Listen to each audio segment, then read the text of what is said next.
Merci beaucoup et merci surtout à Serge Laloux et à toute l'équipe des étudiants de l'université Paul Valéry du master de production pour ce travail.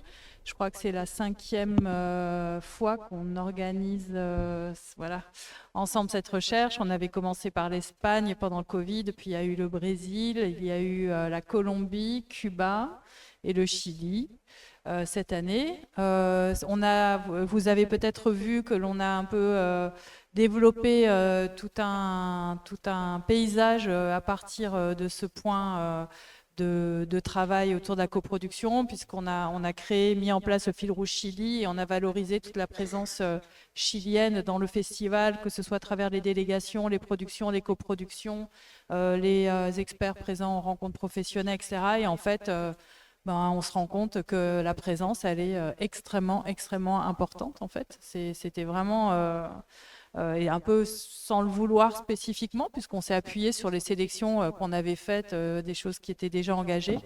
Donc, ça a vraiment, vraiment du sens. Et donc, je vous laisse avec Serge et les intervenants voilà, qui vont vous présenter ce travail qui sera disponible donc en ligne sur le site du festival.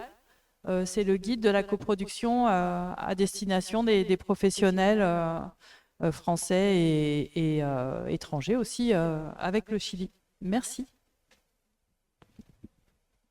Merci beaucoup Eva et merci vraiment pour cette collaboration avec Ciné Latino. Donc le Master 2 production de l'université Paul Valéry à Montpellier forme des productrices et des producteurs à travailler à la fois cinéma audiovisuel, numérique, documentaire, fiction, animation.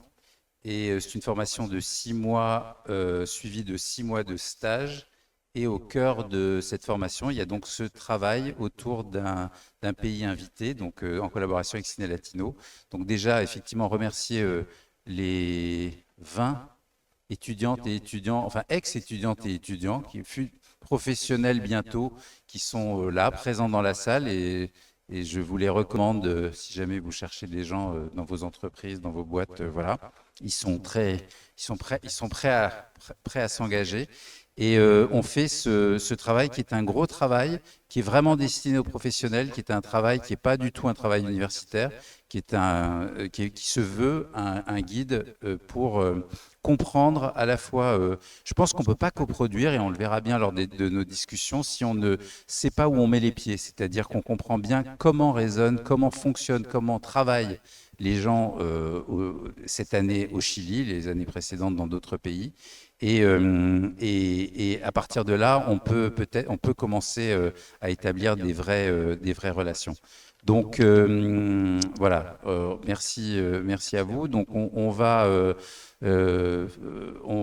vous présenter les différents intervenants et ensuite on va engager le débat pour essayer non pas de résumer ce travail, celui-là vous avez accès, mais pour essayer d'explorer, d'être un peu prospectif à partir de ce travail-là sur les relations entre la France et le Chili.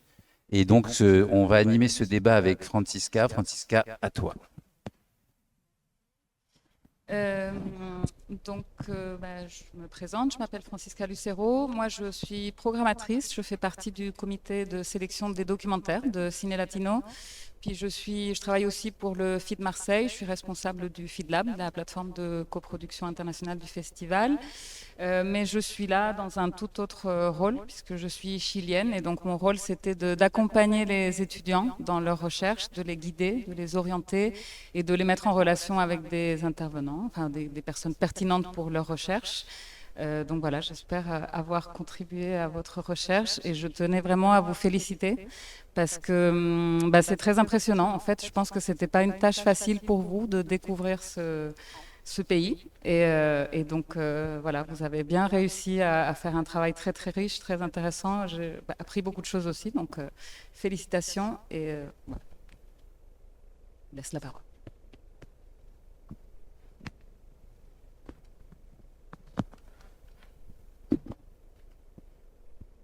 Merci beaucoup Serge, merci beaucoup Francisca. En tout cas, nous tous, été très heureux et très heureuses de travailler justement toute l'année d'étudier le Chili, le cinéma national, les enjeux de coproduction. Et donc c'est dans cette optique que cette table ronde est organisée. Et donc je vais prendre le temps de présenter donc nos différents intervenants et intervenantes qui nous font le plaisir d'être là aujourd'hui. Donc Elisa, bonjour. Elisa Sepulveda, merci d'être là. Donc vous êtes productrice et fondatrice donc, de 2 sociétés de production. La première Fulgurance en France et la deuxième Capicua, si je ne dis pas de bêtises, au Chili. Et donc vous avez été primée à plusieurs reprises. Et nous, justement, on va s'intéresser de savoir, de comparer un petit peu les dynamiques de production et de coproduction entre les 2 pays et justement vous demander quelles sont les forces et faiblesses justement de la production au Chili et comment vous pouvez justement les comparer. Mais merci en tout cas pour votre présence. Thierry Lenouvel, bonjour. Vous êtes producteur et fondateur de Ciné-Sud Promotion. Vous avez donc coproduit un très grand nombre de films. Vous êtes en plus spécialisé en coproduction internationale avec les films, avec les pays justement d'Amérique latine et notamment avec le Chili. Et justement, on sait que vous avez travaillé en collaboration avec qu'on présentera plus tard, notamment sur Los Colonos en 2023. Et donc, même chose, on va un peu s'intéresser à votre expérience avec le cinéma chilien, les dynamiques de coproduction internationale, voilà, quel est votre regard et voilà, quels sont pour vous les différents enjeux. Mais en tout cas, merci de votre présence. Diego Del Pozo, bonjour. Donc, vous êtes attaché culturel à l'ambassade du Chili en France et également délégué à l'UNESCO. Mais vous êtes également auteur et vous avez travaillé sur plusieurs documentaires, si je ne dis pas de bêtises, notamment un qui s'appelle Cantalao en 2017, qui est en hommage à Pablo Neruda. Et justement, on vous remercie de votre présence parce que nous savons, et c'est un peu aussi dans le cadre de cela que ce travail a été effectué, qu'il y a les nouveaux accords du CNC qui sont en train d'être rediscutés et retravaillés, notamment entre la France et le Chili. Et voilà, et un peu avoir votre regard sur quelles sont les attentes, notamment du côté chilien, sur ces nouveaux accords et comment ils vont engager les choses au niveau de la coproduction internationale avec la France. Et en tout cas, voilà, merci d'être ici aujourd'hui. Et enfin, Antonia Gérardi, bonjour. Donc, vous êtes programmatrice, scénariste et directrice du FIDOX.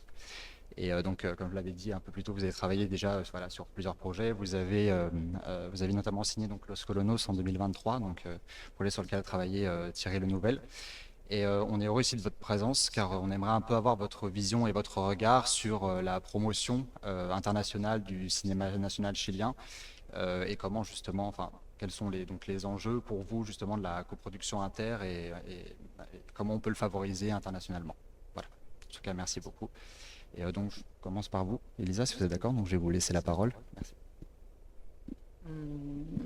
Bonjour à tout le monde. Merci pour l'invitation. Je suis hyper contente d'être là aujourd'hui.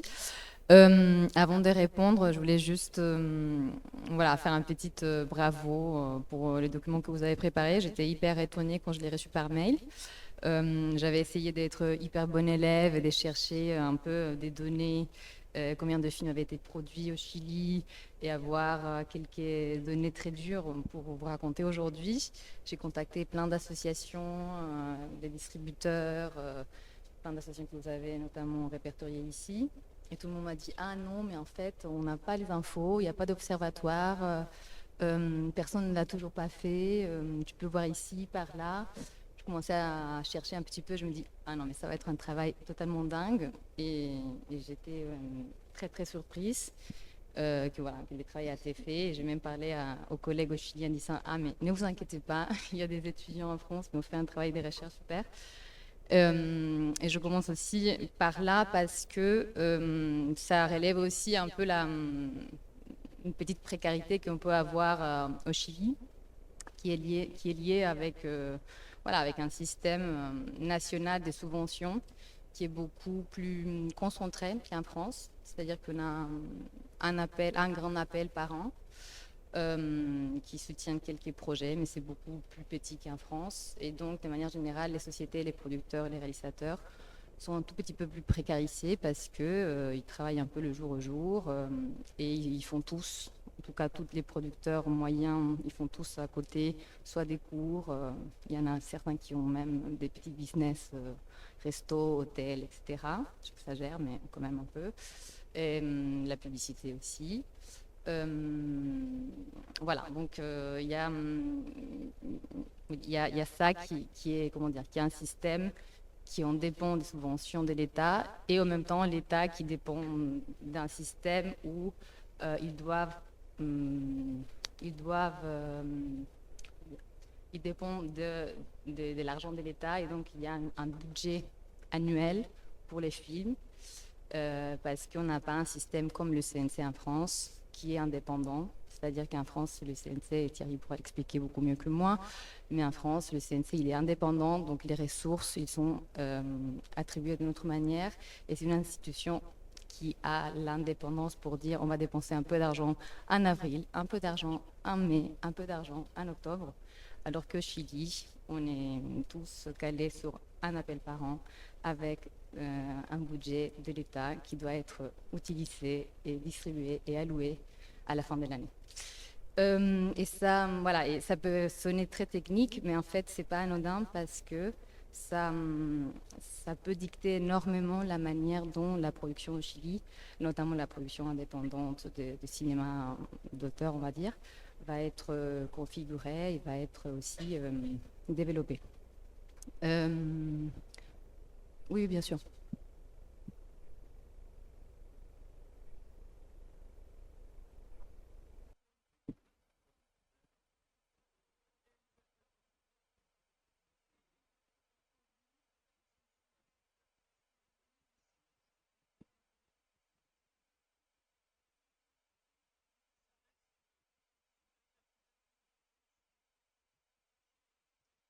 Une très bonne remarque. J'allais justement dire qu'une autre très grande différence pour moi, c'est la manière dont en France et par rapport au Chili, on gère les travaux avec les auteurs. C'est-à-dire qu'en France, il y a un système, moi, même si je suis productrice, je trouve que c'est un système merveilleux de travail et du respect de la propriété intellectuelle avec les auteurs, qu'au Chili, on n'a pas du tout. Et c'est un problème constitutionnel, pareil. Notre cher attaché pourra parler beaucoup mieux que moi. C'est-à-dire que au Chili, les producteurs peuvent avoir la propriété intellectuelle de l'œuvre, parce qu'il n'y a pas de loi dans la Constitution qui permet aux auteurs de détenir de leur propre œuvre. En fait, il n'y a pas le concept de propriété intellectuelle comme on peut l'avoir en France. Il n'y a pas de copyright, voilà. C'est plus à l'américaine, on va dire. Et en plus, les œuvres peuvent être cédées à vie. Donc, il y a... À vie, à vie, à vie. Non, c'est vrai. C'est-à-dire que moi, productrice, au Chili, je peux avoir les droits d'une œuvre et moi, je vais l'exploiter à toujours. Et donc, ce qui se passe, c'est que les auteurs, en général, on fait des contrats où on va donner un pourcentage des recettes. Il y a des producteurs qui respectent, il y a des producteurs qui non. C'est beaucoup moins réglé qu'ici en France. Et donc, c'est un peu ce manque, c'est ce vide légal qui a créé que, un peu par protection, tous les auteurs vont aussi être producteurs. Parce que c'est une manière de sauvegarder leur travail, leur rémunération. Et encore une fois, dans un pays où même s'il y a des aides, etc., c'est quand même assez précaire. Et il y a, voilà, cette année, les aides ont augmenté, beaucoup augmenté même, ont presque doublé. Mais on parlait des 7 projets de long métrage de fiction et des parents à un moment donné. Donc c'est... Et est-ce que ça peut avoir un impact sur la coproduction, c'est-à-dire que les auteurs chiliens préfèrent signer avec le producteur français plutôt qu'avec le producteur chilien? Il y a les deux cas. Ça, c'est une très bonne question aussi pour Antonia qui était autrice. Moi, de mon point de vue, je pense que c'est beaucoup plus intéressant de signer avec un producteur français. Et parfois, je le dis. Après, malheureusement, il y a aussi cette peur très forte. Pas que au Chili, je pense que c'est quelque chose de l'Amérique latine et je pense que avec tout l'amour que j'ai par la France et par tous mes collègues, il y a eu aussi des cas où les choses sont un peu mal passées, ça existe aussi, bon, ça existe tout le temps. Et donc il y a toujours un peu de peur, on dit ah oui mais en fait on va travailler avec un pays très grand, on va me manger, etc. ça on peut aussi en parler parce que c'est très intéressant aussi. C'est quoi le rapport et je pense que c'est quelque chose qui n'est pas unique à la situation chilienne. Je pense que ça, c'est quelque chose d'assez universel.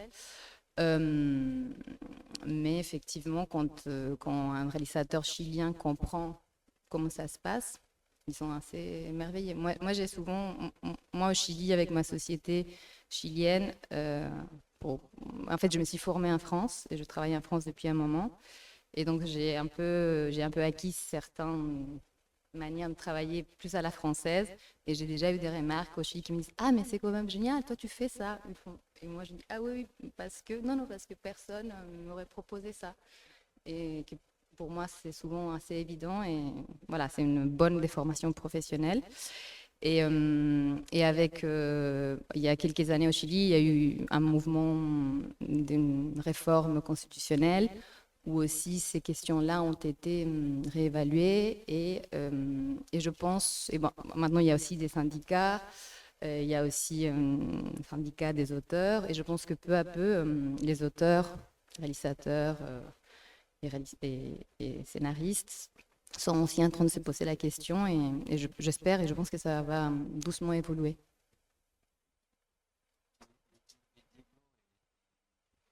Antonia, est-ce que sur cette question de l'évolution du tissu de producteurs-réalisateurs vers un tissu, disons, plus différencié entre producteurs et productrices, producteurs et réalisatrices, réalisateurs, il y a un mouvement où vous pensez que ce n'est pas forcément dans les priorités, euh, notamment des associations, par exemple? Je pense un peu aussi comme disait Elisa tout à l'heure, c'est vrai qu'au Chili, peut-être il y a un système qui est un peu plus, euh, où il y a moins de ressources, c'est un peu plus dur en fait. Le soutien chilien, c'est une fois par an. Et par exemple, parfois, on doit vraiment postuler 5 fois avant de l'avoir, donc parfois ça peut être un peu décourageant. Et en même temps, il y a toujours, c'est une préoccupation, je pense, des gouvernements d'augmenter le budget de culture et faire au mieux, mais ce sont des transformations assez lentes. Et dans ce cadre-là, c'est vrai que il y a parfois un rapport avec les producteurs qui peut être un peu compliqué, où on peut ressentir du côté de l'auteur un sentiment un peu de maltraitance, même si c'est pas comme euh, voulu, non? Mais c'est vrai que la loi chilienne ne protège pas trop l'auteur. Et quand on signe un contrat, c'est vraiment à toute la vie, même dans la Lune ou dans d'autres territoires qui peuvent exister. Et ça, c'est une phrase qui est écrite dans les contrats, c'est pas une blague.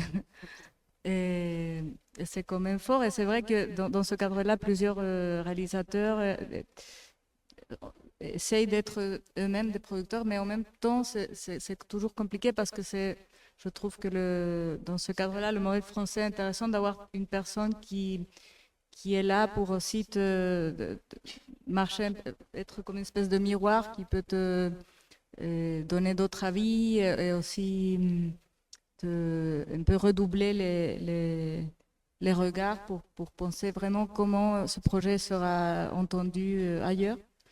Et je ne me rappelle plus quelle était un peu la question sur le tissu un peu des producteurs. Et aussi dans le documentaire,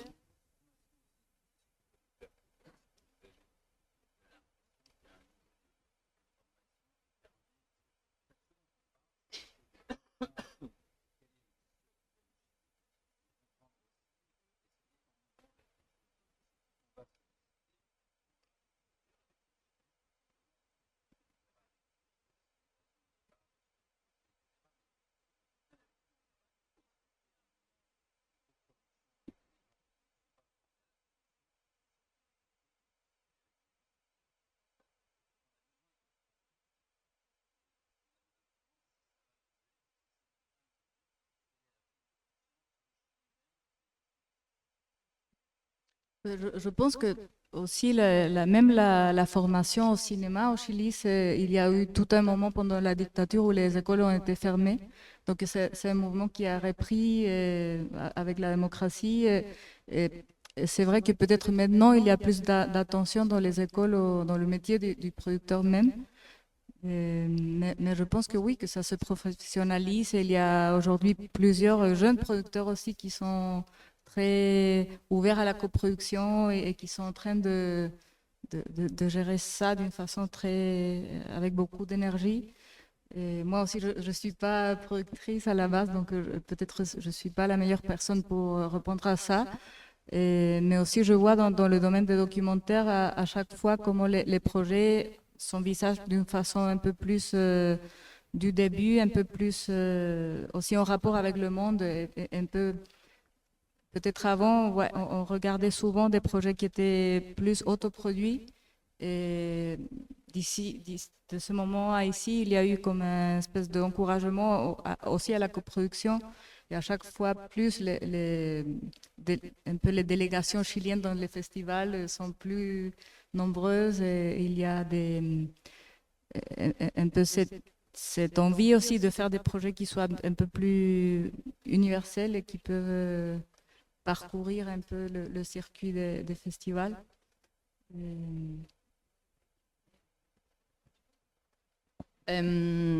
Effectivement, je suis totalement d'accord avec Anthony qu'il y a un mouvement vers la professionnalisation.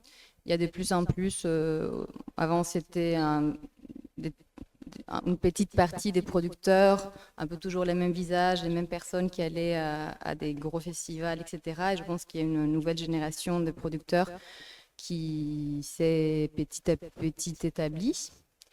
Après, la réalité, à mon point de vue, c'est qu'il y a très peu de producteurs au Chili. Et en vrai, on a une énorme, un manque en fait, des personnes qui peuvent vraiment produire des films de manière plus ambitieuse, avec plus d'enjeux économiques, etc. Je dirais comme ça, un chiffre, je pense qu'il y a une vingtaine de producteurs. Parmi ces vingtaines, il y a 5 producteurs qui font de la fiction lourde. Moi-même, ma société, par exemple, cette année, j'ai eu plein de fonds avec les ministères, je suis hyper contente. Ma société, elle est toute petite au Chili. Je vais devoir, à un moment donné, aller construire une équipe et je suis hyper contente et c'est ce qu'on va faire. Mais c'est un système, un modèle très, je sais pas, en économie, il y a un modèle qui c'est le modèle D, c'est-à-dire que quand il y a un projet, on engage des gens, quand le projet finit, tout le monde est out. Et je pense qu'il y a plein de gens qui peuvent le faire, mais moi, j'ai commencé avec très peu de choses et j'ai pu quand même faire des choses au Chili avec ma structure. Après, voilà, il y a très peu de producteurs qui ont la logique du vrai développement, du vrai investissement. Il y a très peu de producteurs qui peuvent vraiment aller chercher de l'argent ailleurs que juste le Fonds national. Il y a très peu de producteurs qui peuvent avoir la main très, très proche aux distributeurs, parce que vous verrez là, hein, les systèmes de distribution au Chili, il est presque inexistant pour les projets chiliens. C'est la triste réalité. Et après, et ça pour le coup, je pense que c'est bien. Après, on a un système aussi qu'on est un peu obligé de nous retourner vers l'international. Et ça, c'est quelque chose que les Chiliens, je dirais, depuis 10-15 ans, ont su vraiment faire bien. C'est de dire on a besoin de l'international pour cofinancer nos projets. Et je pense que c'est quelque chose de positif parce que c'est des projets souvent qui vont se créer avec un regard un peu plus, comment dire, un peu plus ouvert, peut-être plus critique. À titre d'exemple, là, je travaille avec le Panama qui donne beaucoup d'argent pour un projet. Là, ils nous ont donné 600 000 € pour un projet. Effectivement, c'est génial parce que le projet, on pourrait le faire très rapidement. Et d'autre part, quand on regarde la cinématographie panamienne, voilà, là il y a un film au festival d'ailleurs, mais c'est un peu l'exception, c'est genre le premier film panamien depuis un moment. parce que aussi c'est un pays qui n'a pas eu besoin d'aller chercher des interlocuteurs ailleurs. Et je pense que ça, c'est une force. Et je pense il y a un vrai désir de la part des producteurs au Chili de rencontrer un peu de partenaires. Et pas que pour l'argent, mais aussi c'est valorisant en fait vis-à-vis des projets. Je vais vous donner la parole, Diego, mais je voudrais vous donner la parole en étendant la question.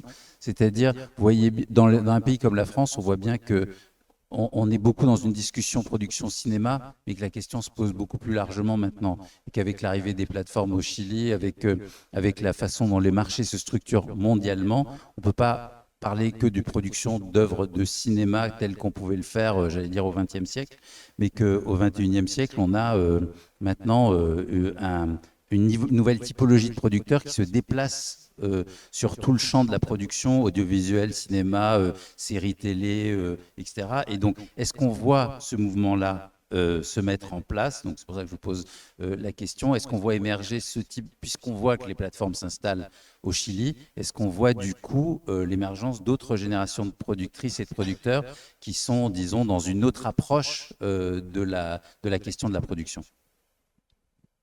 Merci. D'abord, un peu la formalité. Il faut remercier à Ciné Latino pour encore une fois en soutenir le cinéma chilien. Et félicitations aussi à des élèves de l'université Paul Valéry pour ce magnifique travail. Cette guide, je suis sûr que sera une utile qui aidera beaucoup le développement de la coproduction franco-chilienne. Par rapport à tes questions, Serge, il y a plusieurs manières peut-être de s'approcher. Et je veux continuer une chose qu'Anthony avait dit, que notre accord de coproduction entre la France et le Chili date de 1992. C'était juste après que Chili a récupéré la démocratie. Alors, il y a eu déjà, on peut dire, une double motivation.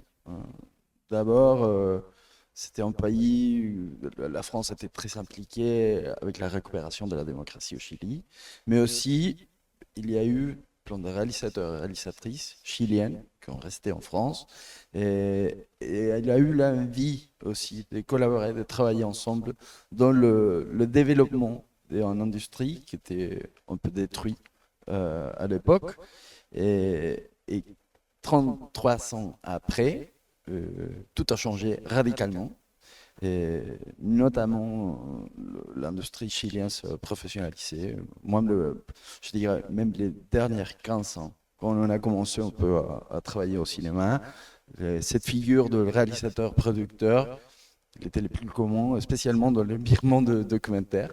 Et moi-même, j'étais réalisateur et producteur de mes films.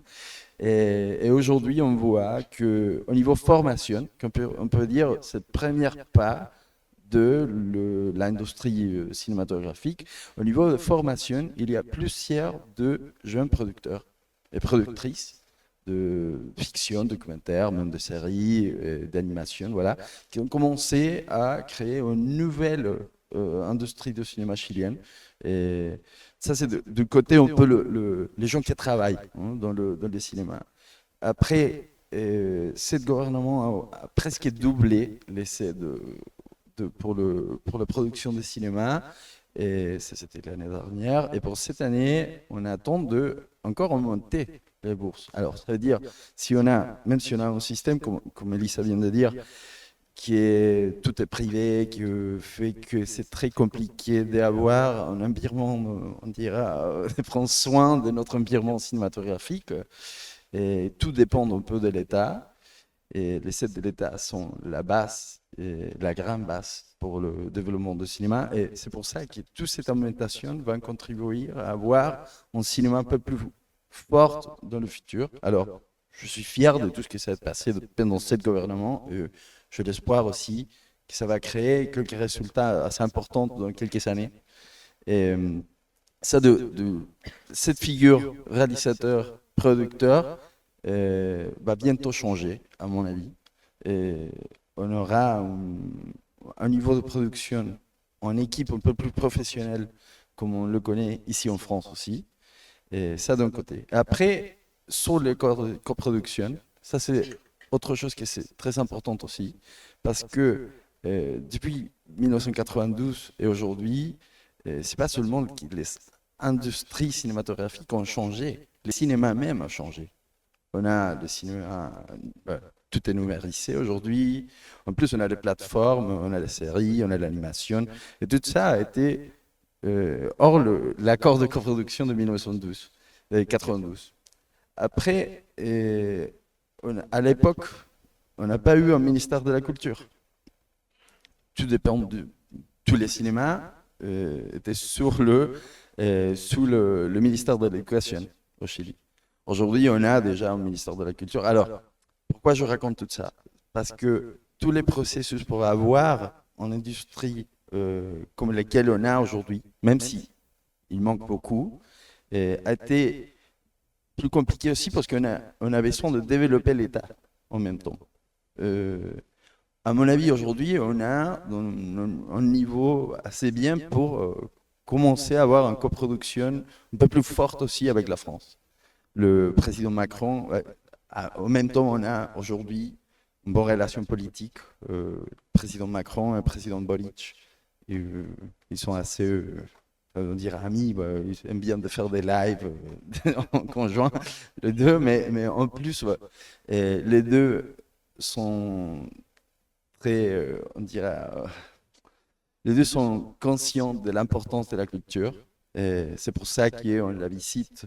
Quand le président Macron était au Chili en novembre 2024, il avait annoncé l'idée de commencer à développer un nouvel accord, un nouveau accord de coproduction qui est, je peux dire déjà, qui a très bien avancé, que je ne peux pas totalement assurer 100%, mais on dira 95%, on va le signer dans le Festival de Cannes. Et toutes les négociations sont assez déjà terminées. Parce que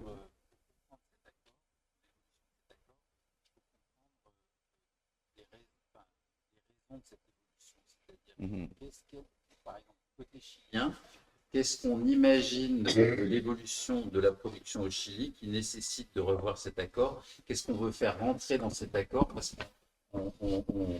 il y a plusieurs choses. Hein. D'abord, on a une structure formelle qui a totalement changé. Et on a un ministère de la Culture. Ça a déjà fait que le développement à partir du gouvernement ou de l'État est radicalement changé. Mais après, c'était aussi un moment dans lequel la France est en train de faire la mise à jour des accords de coproduction, pas seulement avec le Chili, mais avec des autres pays aussi. Parce que les accords de coproduction qui ont été signés pendant le XXe siècle sont des cinémas qui n'existent plus. Alors, ça c'est une première chose. Hein. Les cinémas ont changé, la manière de faire la distribution, il y a des plateformes qui n'existaient pas, ça fait 30 ans. Mais aussi, il y a une reconnaissance de la partie de la France et qu'il y a des industries dans l'Amérique latine qui sont en train de se développer de manière très plus intéressante qu'il y a avant.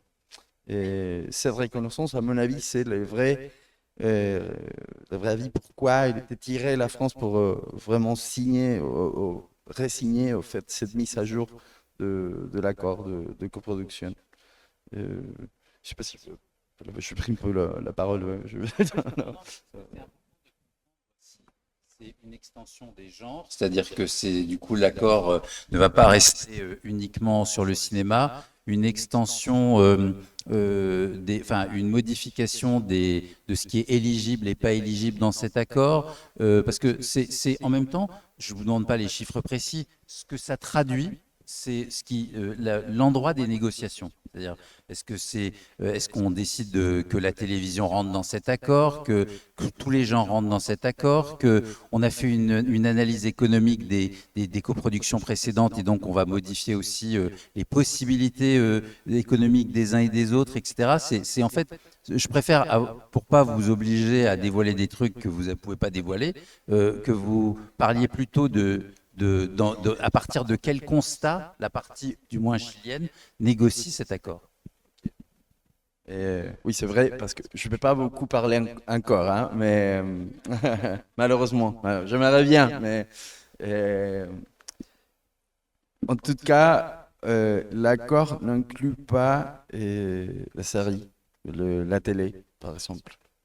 Et pour la France, c'était très important de le laisser à côté. Et ouais, oui, ça nous serait intéressé, oui. Ouais, non, mais en tout cas, oui, mais en tout cas, c'était, on a eu une visite de la ministre de la Culture chilienne, ça fait un mois et demi. On a eu un rendez-vous avec le CNC et c'était très clair, c'était pas une chose contre le cinéma chilien, ce qui est tous les accords de coproduction qui fait la France n'incluent pas la télévision. C'est ça.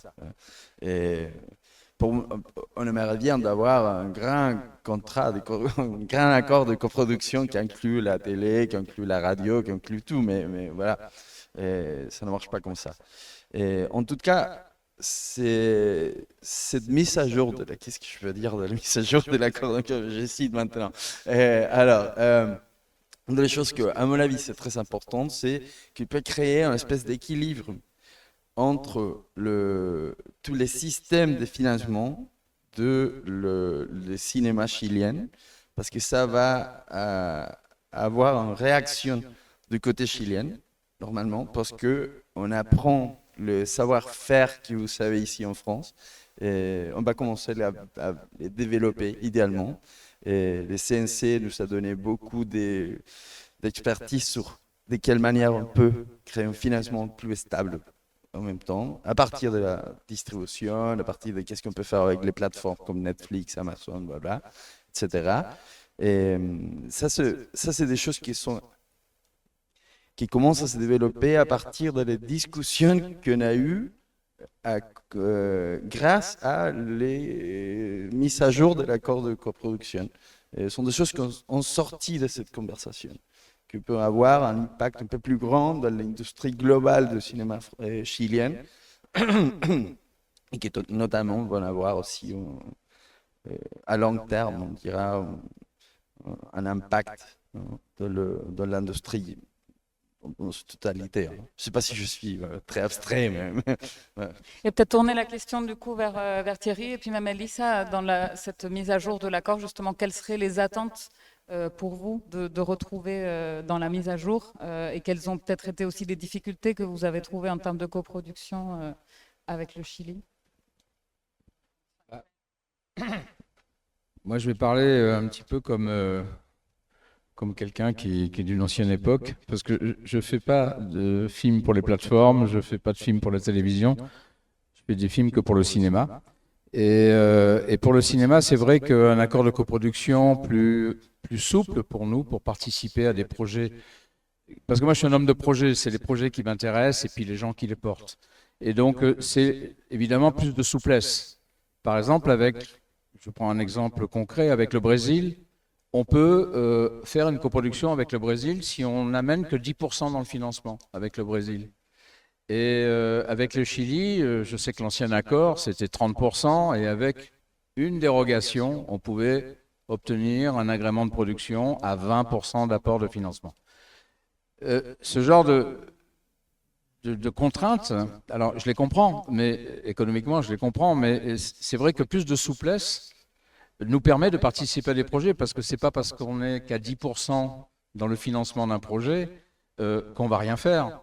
Au contraire, on peut apporter des tas de choses qu'un pays comme le Chili peut attendre d'un pays comme la France.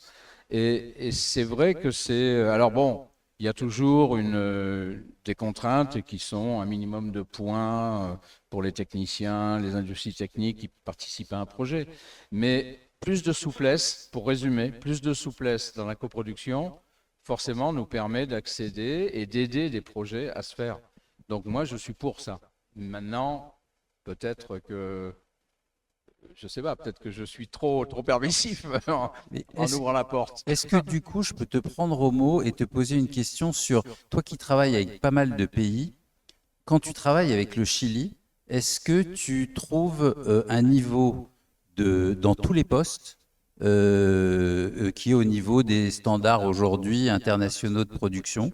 C'est-à-dire qu'une des questions qu'on se pose quand on travaille avec un pays, mais même en Europe, même dans les coproductions européennes, des compétences. Des compétences, c'est à la fois le niveau de compétence et la disponibilité. Pour prendre un exemple, pour pas, comme ça personne ne se sentira vexé, moi, quand je travaillais avec l'Allemagne et que j'ai dû coproduire avec l'Allemagne de l'Est, à un moment, enfin à des régions d'Allemagne de l'Est, j'ai dû rapatrier mon tournage, il n'y avait pas de maquilleur et pas de costumier d'un niveau suffisant pour faire un film, et donc on a dû tout rapatrier avec l'accord du producteur allemand. Donc c'est pour poser des questions de coproduction.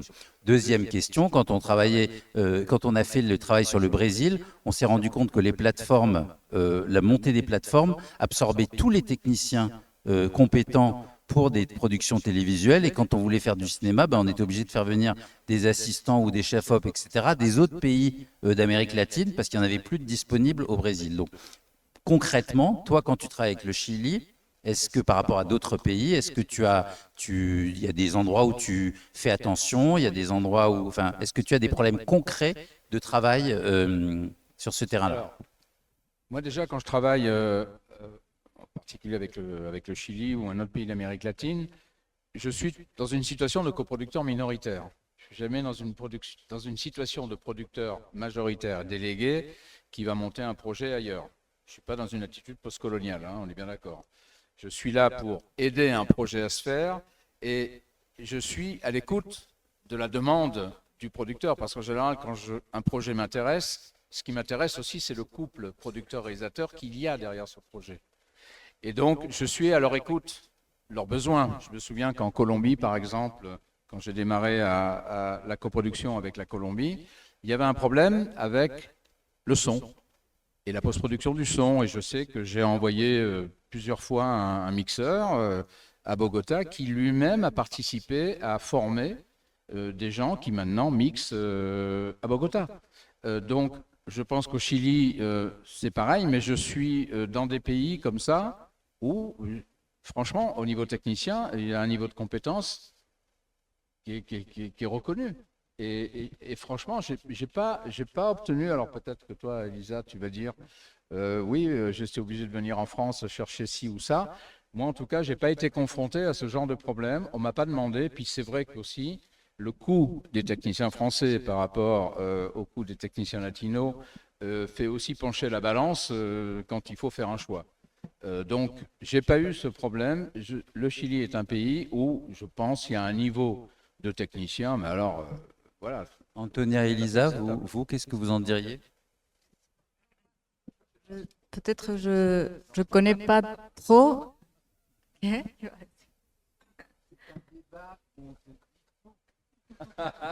ça qui est intéressant, sinon. Mais quand même, je suis d'accord de ce qu'on disait tout à l'heure, qu'au Chili, il n'y a pas autant de producteurs, et aussi c'est une industrie qui est en train de se développer, mais elle n'est pas énorme non plus. Et je pense que l'arrivée des plateformes aussi, parfois, c'est un peu contraignant parce que ça donne beaucoup d'emplois aux techniciens, mais en même temps, ça crée comme une espèce de...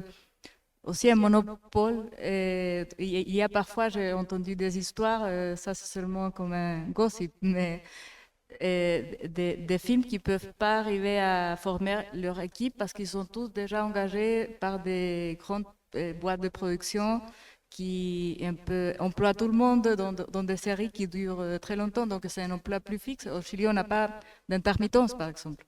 Ça serait aussi quelque chose d'intéressant à copier. Parce qu'il y a une précarité si grande qu'en fait, tous les techniciens parfois s'orientent plutôt vers les séries ou d'autres modèles et peut-être ne peuvent pas privilégier le cinéma, même si c'est leur, un peu leur passion et leur métier de base. Non, j'allais dire... Ouais, non. Déjà, je peux dire que le niveau des techniciens chiliens, il est super. Moi, je suis vraiment très, très contente, très fière. Voilà. Et avec les collègues français qui ont travaillé avec les Chili, souvent aussi, il y a plutôt une bonne sensation. Il y a en post-production sonore, il y a une société il y en a deux même, qui c'est vraiment exceptionnel. Étalonnage, tout ce qui est image, je connais moins, ou je pourrais pas parler d'une société comme ça un peu remarquable. Par contre, un son, oui. Mais après, ce qu'il disait Antonia, c'est tout à fait une réalité, c'est-à-dire qu'il n'y en a pas énormément de techniciens. Après, parfois aussi, on a besoin de techniciens qui peuvent parler anglais, et c'est pas le cas de tout le monde. C'est aussi une autre petite contrainte. Et voilà, il y a d'autres choses que au Chili, moi, je ne peux pas comprendre comment ça peut être si cher. À titre d'exemple, tout ce qui est le matériel. Au Chili, je veux une caméra, je veux mourir parce que c'est tellement cher, c'est parfois même le double de ce que je peux trouver en France. Et c'est parce qu'il y a moins de production, parce qu'il y a moins de sociétés qui vont donner ce type de prestations. Je crois qu'il y a aussi un impôt très haut à l'importation de matériel. Et pour revenir à ce qu'il disait Antonia, effectivement, j'ai déjà entendu, effectivement, ah oui, non, là on ne peut pas parce qu'il y a toutes les Alexa du pays qui sont dans la série de Netflix, etc. Non, non, là on doit attendre parce qu'il y a tous les bons, je sais pas, directeurs des castings qui sont pris sur... et ça, c'est vrai que ça, comme au Brésil, chez nous, ça arrive aussi. Comédien, Pardon ? comédien, comédienne. Moi, je pense qu'il y a un super niveau au Chili. Après, effectivement, bon, ça, c'est un problème que je pense que c'est le cinéma qui génère ça. C'est pas que un problème au Chili. On a besoin de têtes d'affiche. J'ai l'impression que depuis un moment, même plus qu'avant. Donc, effectivement, il y a quelques visages, quelques personnalités, quelques acteurs, actrices qui sont assez récurrents. Le plus récurrent, je dirais, Alfredo Castro. Je pense qu'on a tous vu un film avec lui. Et Paulina Garcia. Tous les deux, c'est des acteurs magnifiques. Et voilà, et en tant que producteur, parfois, on a besoin de ça. Je pense qu'en France, c'est la même chose. C'est juste qu'il y a plus d'acteurs. Mais pareil, on a un très grand nom sur un film. Et plus vite, on peut trouver du financement. Et moi, j'ai l'impression comme ça aussi, que c'est quelque chose qui pèse beaucoup. Je ne sais pas si toi, tu as la même sensation, Thierry, mais depuis quelques années, j'ai l'impression que ça compte beaucoup plus d'avoir un acteur des renoms dans un projet. Ça a été peut-être toujours le cas, mais je ne sais pas. Depuis un moment, j'ai l'impression que ça pèse beaucoup plus. On peut parler peut-être du marché après Covid. Moi, j'étais malheureusement un peu victime de ça, mais comme beaucoup d'autres, d'un engagement, par exemple, d'un distributeur indépendant avec une surface qui a signé un intérêt avant Covid et qui, après Covid, m'a dit, écoute, sur ce genre de film d'auteur, hein, pur et dur, on est à moins 30% sur le marché, je te rends ta liberté, quoi. Et ça, c'est vrai que du coup, quand on se retrouve confronté à ce genre de décision, il est vrai que faire un montage de film, notamment dans lequel le cast va avoir une importance décisive sur le choix d'un distributeur de s'engager ou non, peut peser. Et je sens vraiment la différence, quoi, depuis le Covid sur ces... Alors que ça ne fait pas toujours sens, naturellement. Donc, on se pose des questions qu'on ne se posait pas avant sur ce genre de paramètres. Et c'est toujours, on peut interroger des gens qui font l'international, comme Pyramide, par exemple, où ils disent on est à moins 25, moins 30% de part de marché sur ce genre de cinéma par rapport à avant le Covid. Même si en France, on est quand même un petit peu privilégié avec un marché extraordinaire, c'est certes, mais pour le cinéma d'auteur, c'est quand même, ça s'est resserré. Et donc, forcément, le casting a son importance. Donc, si je vous résume, on a un tissu de création au Chili assez fort. On a un niveau de production, c'est-à-dire en termes de techniciens, comédiens et tout ça, qui est d'un bon niveau très compétitif sur le marché international. Quels sont pour vous aujourd'hui les facteurs limitants ou qui pourraient au contraire être stimulés pour renforcer, pour développer la coproduction internationale avec le Chili. Et je ne parle pas que en matière de cinéma, parce qu'encore une fois, je pense que le cinéma, il n'est pas en train de s'étendre massivement. C'est pas là où il y a la croissance maximum en termes de production. Donc, c'est pour ça que je ne veux pas le limiter au cinéma. Mais est-ce que voilà, est-ce que vous voyez des champs d'action qui sont investis par les associations professionnelles au Chili, par les institutions qui aujourd'hui agiraient sur le développement de la coproduction? Moi, j'ai un point de vue que, bon, évidemment, plus d'argent, c'est toujours bien. Hein. Donc, hein, vous pouvez le dire à vos structures, à votre ministre, c'est le nerf de la guerre. C'est le nerf de la guerre, hein, c'est clair.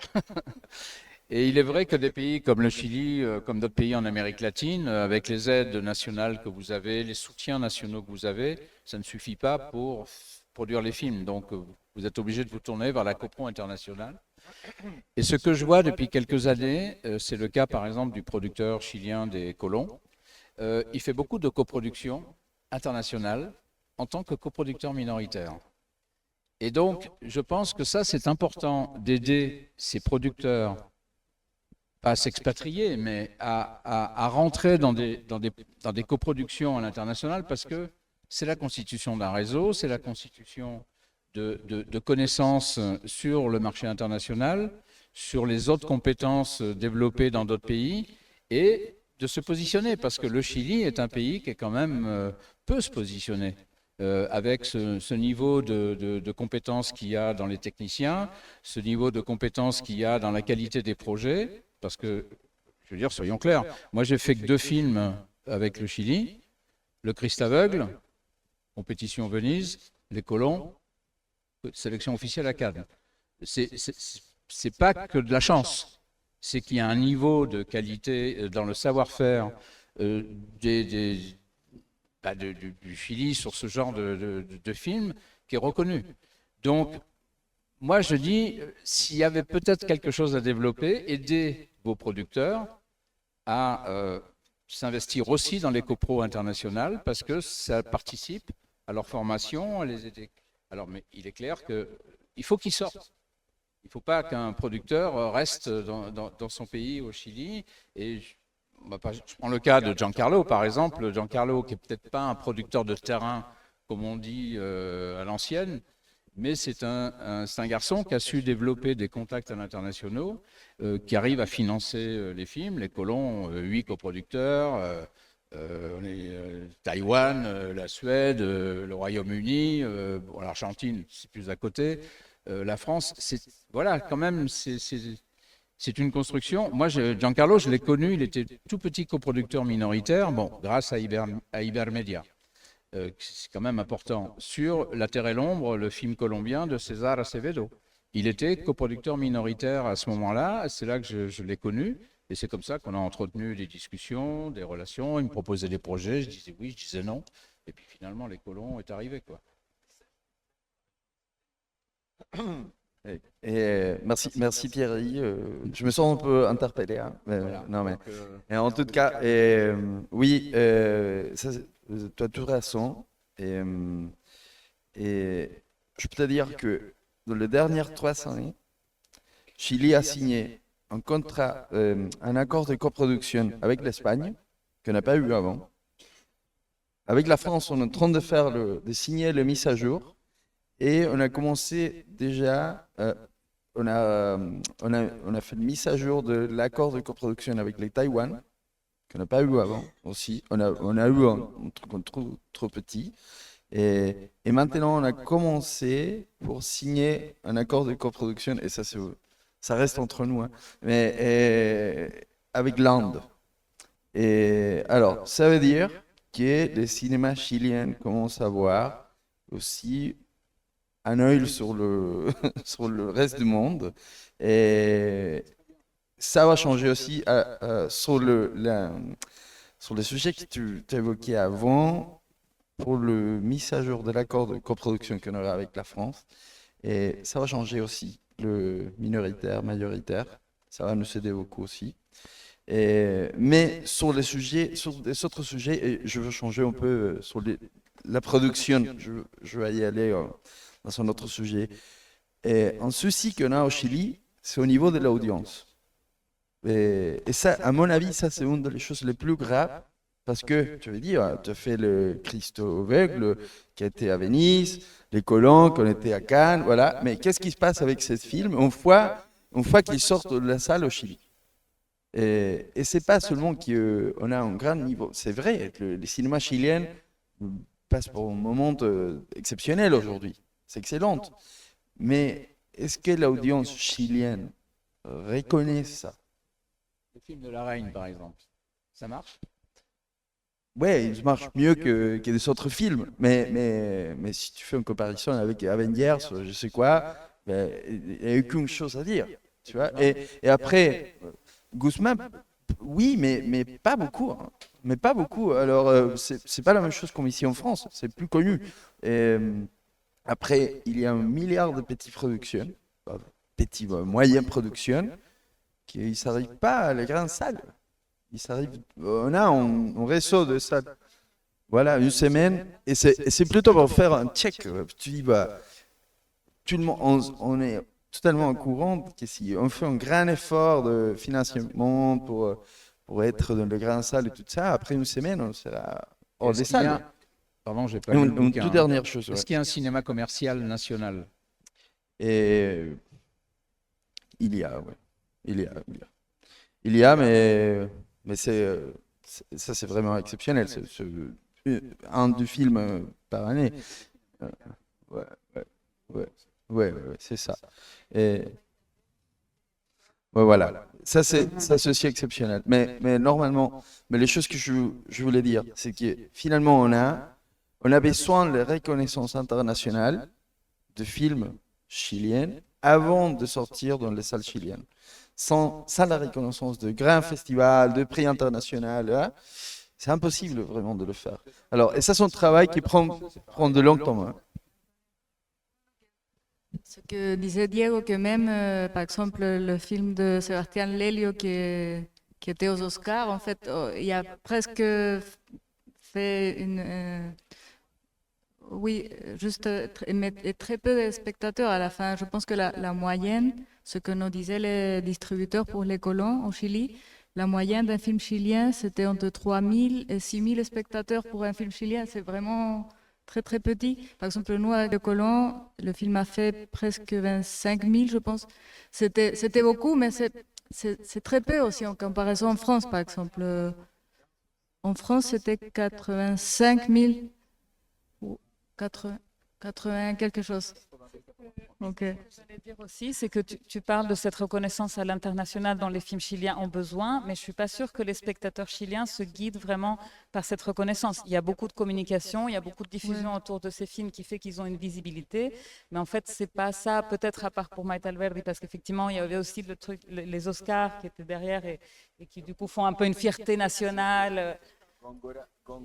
Oui, voilà le sujet, effectivement. Oui. Mais sinon, voilà, je pense que si on compare les chiffres que peut faire un film de Patricio Guzmán au Chili et en France, ça n'a rien à voir parce qu'il y a aussi tout le tissu de salles qui est inexistant ou qui est très faible au Chili, qui est concentré à Santiago et pas dans tout le pays, alors qu'ici en France, bah, c'est incomparable. Oui. Donc, et aussi ici, je pense qu'il y a un travail avec les salles de art et essai qui est très très fort et en fait, chaque petite ville a son cinéma qui est très actif et ça, je trouve que c'est vraiment une chance et quelque chose à protéger un peu dans le monde. Au Chili, malheureusement, tous les cinémas d'auteur ont tendance plutôt à fermer.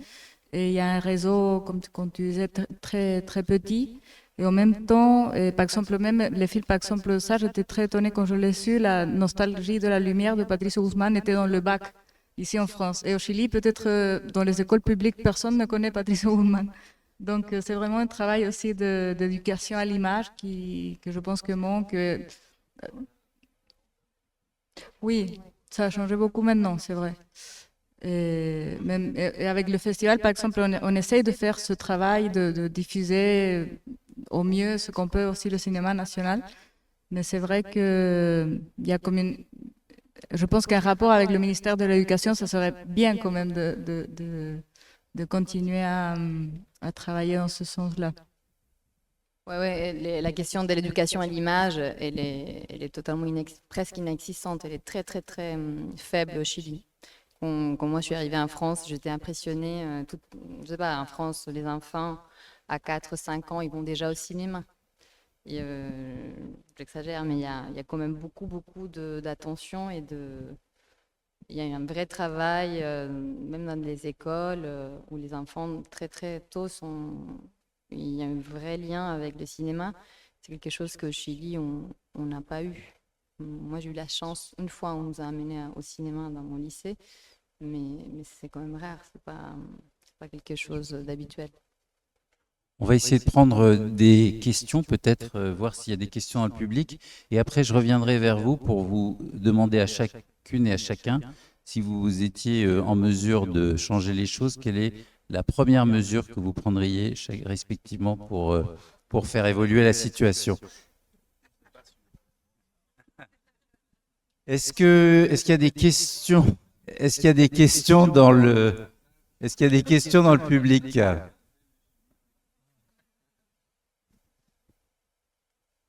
Oui.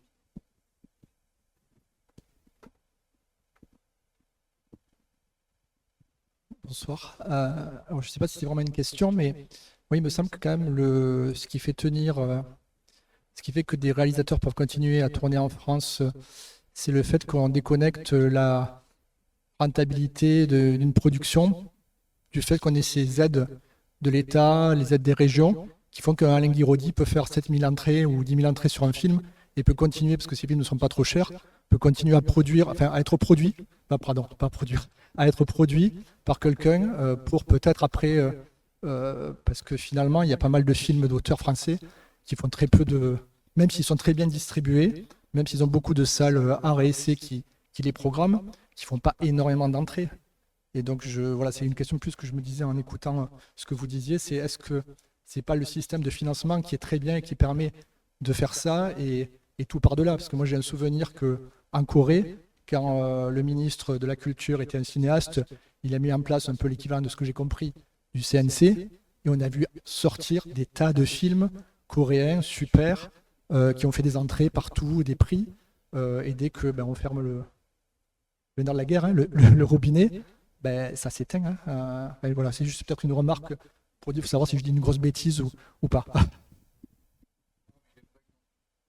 Il est vrai qu'en France, notre chance, c'est le marché énorme qu'on a. On fait 180 millions d'entrées ou 200, et surtout, c'est le système du compte de soutien qui alimente aussi une partie de l'action culturelle, de la diversité, et qui permet à des films de se faire, enfin, du moins de participer à les aider.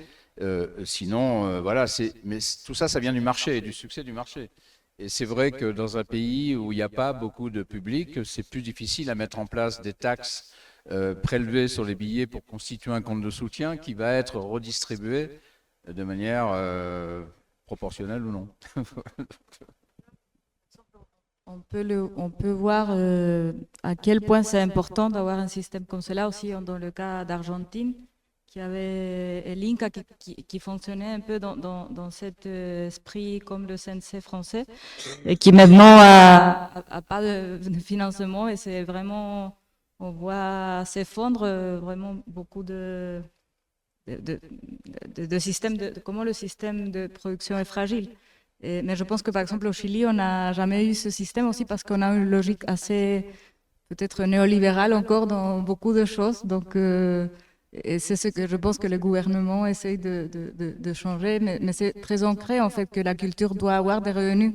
Mais je pense que c'est vraiment la question de se dire que la culture a vraiment un effet politique et très fort qui ne doit pas faire forcément des revenus pour exister. En fait, elle doit pouvoir être un écosystème qui soit autosustentable, mais pas de cette façon je ne sais pas comment m'expliquer en français.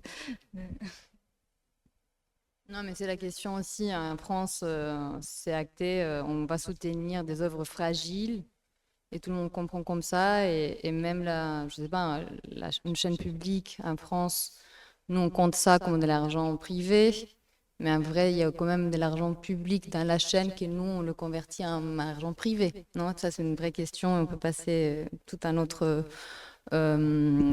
conférence pour parler de ça parce que c'est fascinant. Sachant qu'au Chili, vous n'avez pas d'obligation 50% privé, 50% public. Voilà, j'allais revenir à ça aussi. Avant de répondre à ça, et par rapport à ce qu'il disait Antonia, c'est aussi une question presque institutionnelle. Et ça revient à ce que je disais au début, c'est que nous, on n'a pas de centre de cinéma. Et donc, on est dépendant d'un ministère qui fait comme ils peuvent. Je ne sais pas combien de personnes bossaient actuellement au Conseil national, mais je me souviens l'année dernière, il y avait 8 personnes qui bossaient pour gérer tout ça. Donc il y avait des attentes de partout, etc.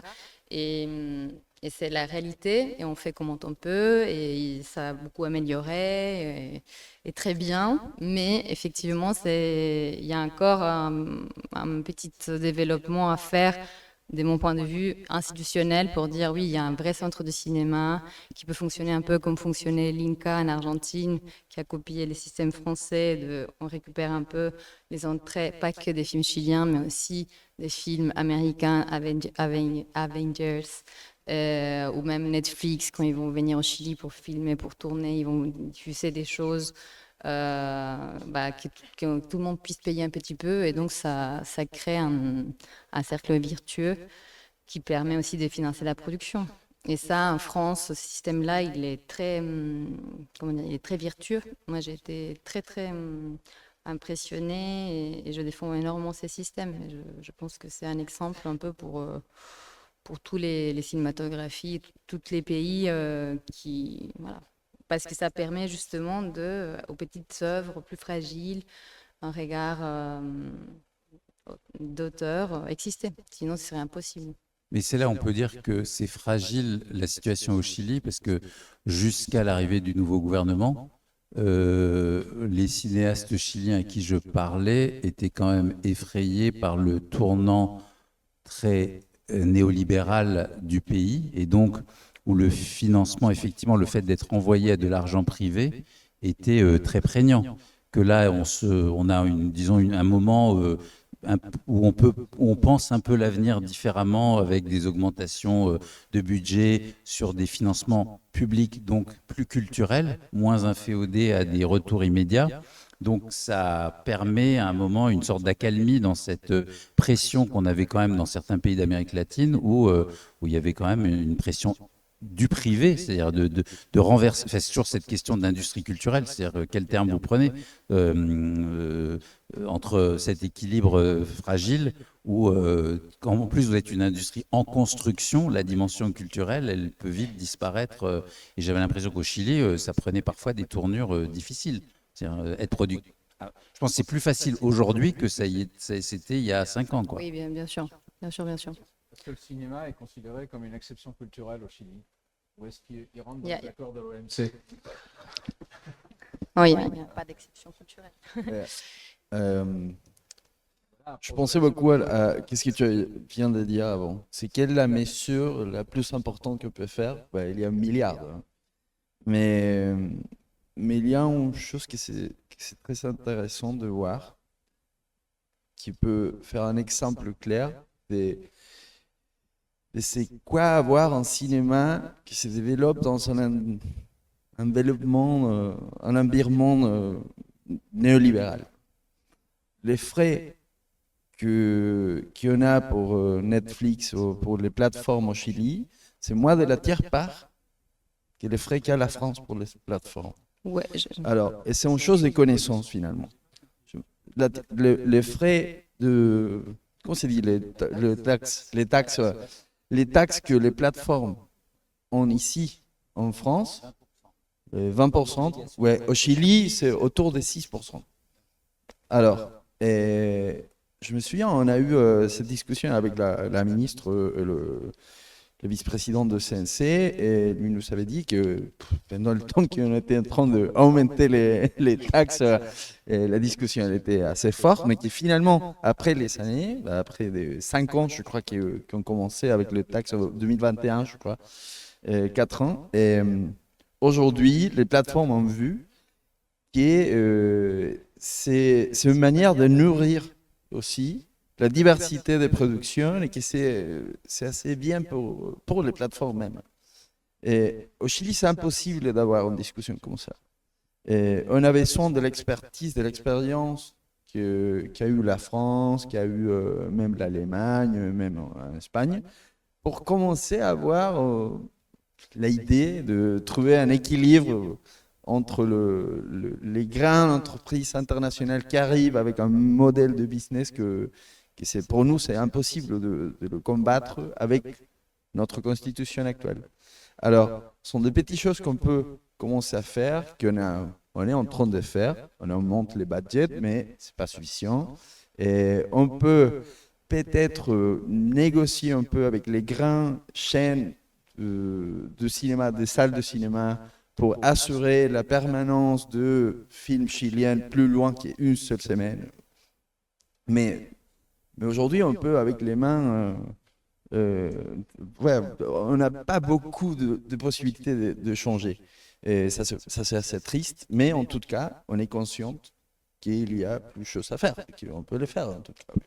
Et je voulais ajouter une petite chose. Augmenter le pourcentage d'obligations de production des plateformes. Et vos mesures à vous ?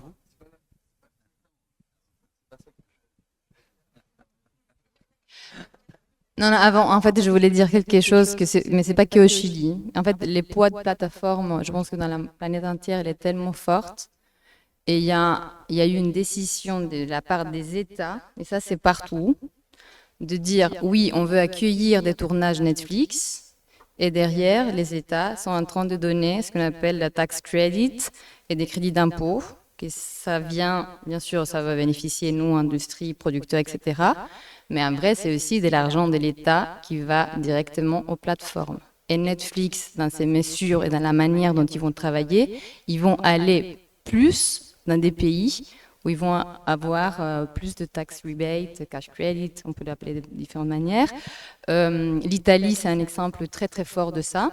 Je ne sais pas s'il y a des producteurs italiens ici, mais voilà, parlez-en avec des Italiens.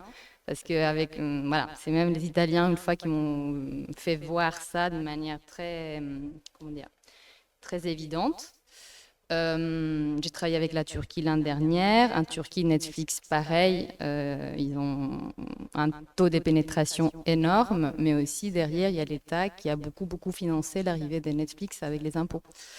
Donc la question, elle est hyper intéressante, elle est très contemporaine, et je pense que dans les décisions de l'État, j'imagine qu'ils le savent, mais c'est un peu la question de l'œuf et la poule. Est-ce qu'on va financer l'offre et donc Netflix qui va produire du travail, ou bien est-ce qu'on va soutenir la demande et donc les producteurs, les créateurs, etc. Et donc ça, c'est un vrai choix en plus. Et en même temps, je pense que si on n'essaye pas de mettre des régulations, aussi les plateformes ont tendance à standardiser un peu aussi le cinéma. Donc je pense que parfois c'est comme... j'ai discuté parfois avec des réalisateurs, des producteurs qui disent « Ah oui, on pourrait faire un film Netflix, le financement, ça serait plus facile, peut-être plus rapide, parce que parfois les coproductions, ça prend beaucoup de temps, mais en même temps, ça a un grand risque, surtout dans des pays où on n'a pas trop de protection pour les auteurs. Donc, Je pense qu'on ne peut pas trop aller dans ce débat parce que c'était un débat mondial et qu'en plus, c'est un vaste débat. Et en plus, on se rend compte que pour vraiment discuter de ce débat, et justement, ça renvoie plutôt, alors là, pour le coup, au travail qu'on a fait, c'est-à-dire que si c'est la construction d'une industrie solide qui permet à un moment d'imposer aux plateformes les règles du jeu. Et donc, le problème, c'est comment est-ce qu'on construit une industrie solide en même temps qu'on bénéficie de cet apport financier, etc. Et donc là, c'est un vaste débat qui implique les acteurs, ce qui même, on ne pourra pas évoquer tout, parce qu'il va bientôt falloir qu'on conclue cette table ronde, mais il y a une des questions en suspens qui est aussi la force d'organisation des acteurs eux-mêmes au Chili, auteurs, producteurs, scénaristes, comédiens, à mettre en place une forme d'organisation qui leur permet ensuite d'être des interlocuteurs. Et c'était une question qu'on a essayé, justement, quand vous avez commencé en disant c'était difficile d'avoir des chiffres, on a buté un peu là-dessus. C'est-à-dire sur la capacité de réellement que l'industrie elle-même ait une conscience réelle de sa force, de sa faiblesse, du nombre même d'acteurs et d'actrices, d'organisation, de propositions. On essayait juste de partir des propositions des productrices et des producteurs chiliens en disant bon, bah, on va appeler l'association des producteurs et puis ils vont nous dire c'est quoi leur priorité. Comme ça, on va au moins savoir ça. Ben, savoir ça, bah, je pense qu'ils ont failli devenir fous. Donc c'est juste pour dire que l'organisation même du tissu est déjà une base. Bon, c'est pas un problème que pour le Chili. En Occitanie, on a le même problème. Donc c'est mais voilà.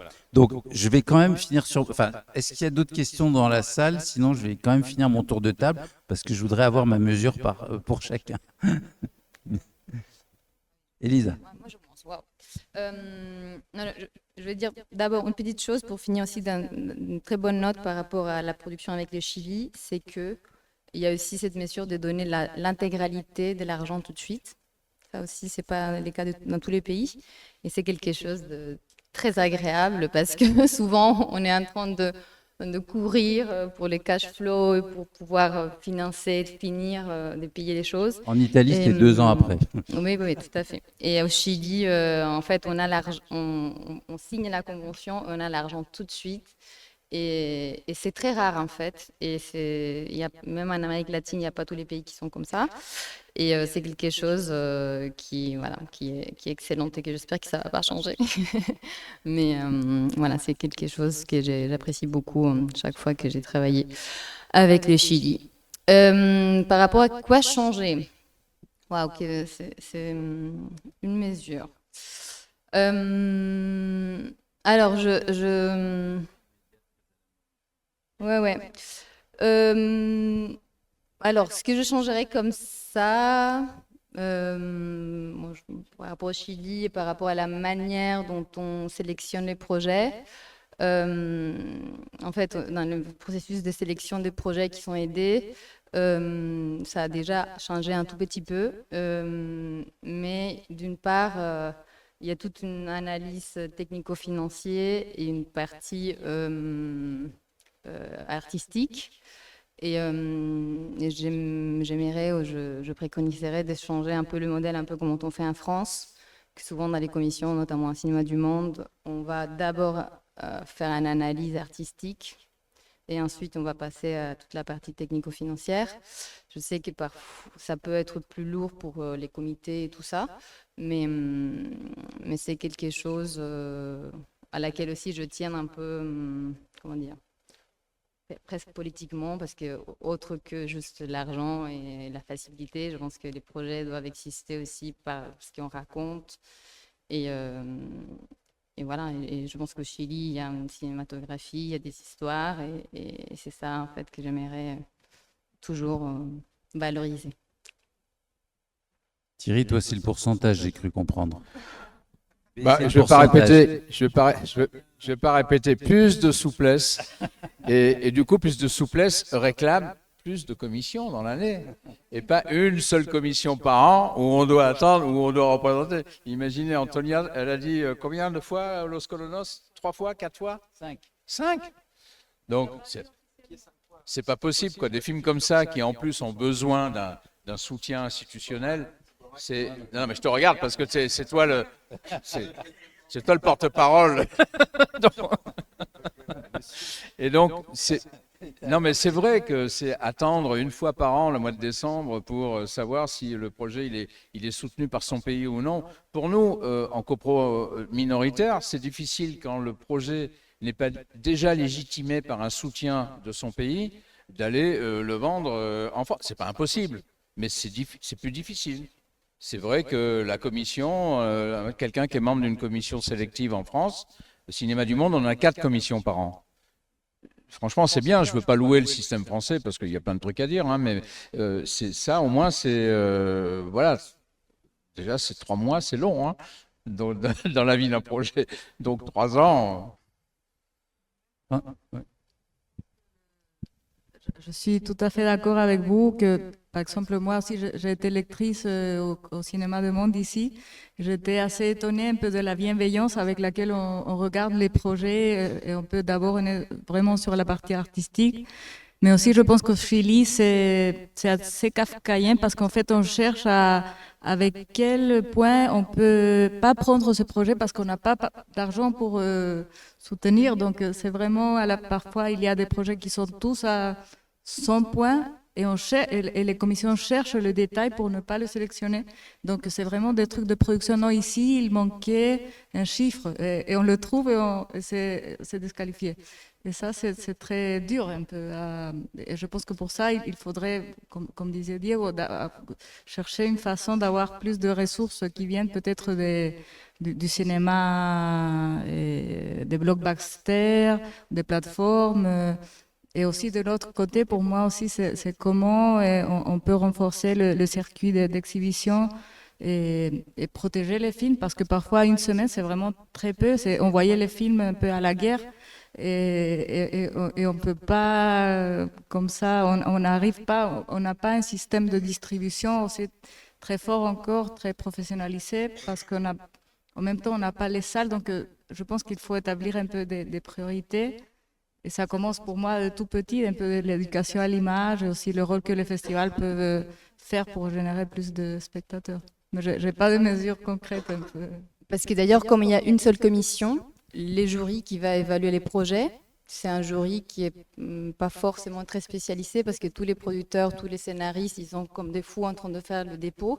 Et en fait, si on est jury, on ne peut pas être financé.